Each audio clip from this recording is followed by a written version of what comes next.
Sa iba pang balita, dahil nakakaalarma na ang sunod-sunod na mga atake sa ilang syudad sa Mindanao, ginawa ng area of concern ito ng pamahalaan. Balitaan mo kami, Eddie Arellano.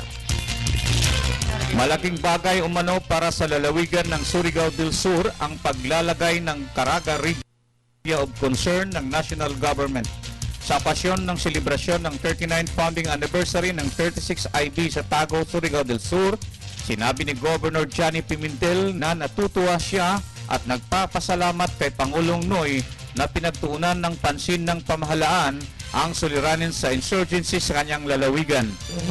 Supposedly on the region, on the locality that has been declared as a priority area so that we can attain the objective of the stability of peace and order situation. So that is good news for the province of Surigao del Sur, because we have been waiting a long time for this declaration of the national government.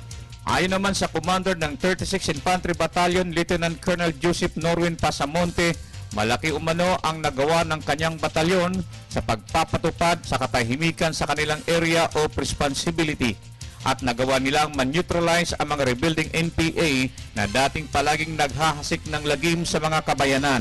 Kaya nga ang thrust is to really achieve yung just and lasting peace. Pero sabi nga namin, this goes hand in hand with development. So peace and development shouldn't be treated separately. They should be treated as one. Yun yung bali thrust natin ngayon.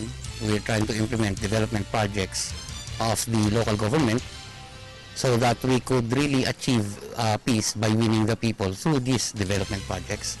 Inaasahan na sa paglagay ng rehiyon sa area of concern, malulutas na rin ng tuluyan ang suliranin ng NPA sa Surigao del Sur at aasinso ng tuluyan ang naturang lalawigan.